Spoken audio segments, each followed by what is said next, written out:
silver could hit $30 this year because of a shortage. So it seems like there still seems to be an argument that, there is a tight supply of silver, but on the retail side, it's a bit better now. Yeah, well, you answered your own question. First of all, the silver market is probably one of the hardest to analyze there is, and there's always a conundrum, it depends who you talk to. You talk to these bankers. I saw something on Twitter recently about the market cap of silver. They took the all-time mine supply, which is about 10 times greater than gold. So you've got 6 billion ounces of gold mined worldwide from the time we started records, and so 10 times that's 60 billion. So they take 60 billion ounces times the $25 an ounce. Well, that's just all totally bogus. There's a half truth in there, and that's how much do we mine. But how much is available is probably equal to the amount of gold. So the market cap is 6 billion times 25, not 10 times that amount. So there's number one.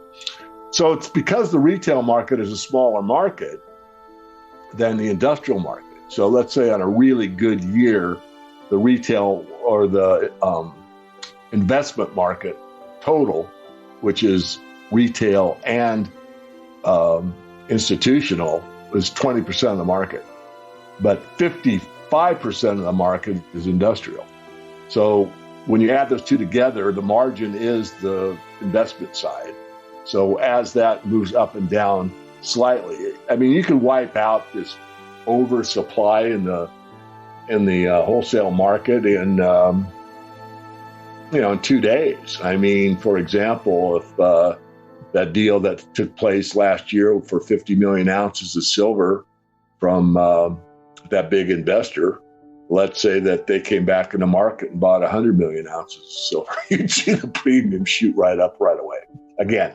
So I think I've answered it. The overall truth of the matter is, in fact, I'll go a step further. This is theory, but remember back, I think early last year, Elijah, where the Silver Institute made a statement that there was a worldwide silver shortage or something to that effect. Was that the U.S. Mint?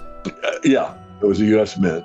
And then they quickly retracted the statement. They said, no, we just mean that it's not a worldwide problem. It's just us. We're having trouble sourcing, which was true for them. And there's a bunch of underlying stories about that I won't go into.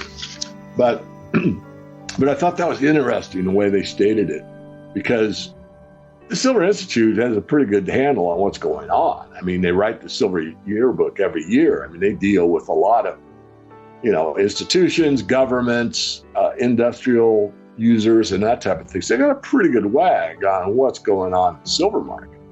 And I don't think they just say that off the cuff, but again, they retracted it. So coming to what Chris pointed out on his Twitter, Marcadia Economics, probably is true. If we have a 200 million ounce deficit, that's huge. That's almost 20% of the silver market on an annual basis.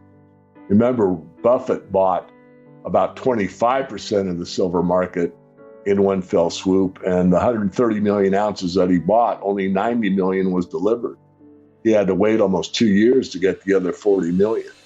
So, again, going back to the question, just to reemphasize, if this woman that bought 50 million ounces, $50 million worth of silver were to buy 100 million, you probably see the market move. So the main thing is, what are the institutions going to do? That's kind of the big factor moving the wagon the dog. It's if the institutions come into the silver market and or nation states or a combination thereof, we'll see a substantial move in silver. If, on the other hand, you see, and nation states usually don't hold silver outside of India. They don't even hold it in their central bank. That's just manufacturing and local people. But so I think we're tight. I think we're tighter than the price shows. I've thought that for the last year, and I believe I'm correct. But that doesn't help people with a higher price. Nonetheless, at some point, it's got to factor into the overall market, and just the subset of retail buying, which is most important, but nonetheless, it ebbs and flows. So you could have an overage temporarily in retail with the overall big picture being we got a real tight silver supply. Hope I explained that. Now, I know on a technical basis, you on your latest weekly market wrap, you talked about the cup and handle formation that the silver chart is making over the last, I guess it would be 40 years or so, since 1980. What kind of time frame do you see this playing out? Because it kind of predicts above $50 silver, possibly 100. Yeah, well, the timing's always everything, right? And I don't know. I think 2023, as I said in the last interview, is going to be a good year.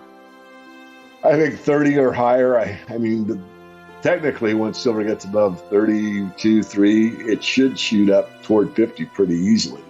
I think once it gets to 50, and I don't think it'll happen this year, but if it does, or whenever it happens, I think you'll see a pretty big sell-off for a while.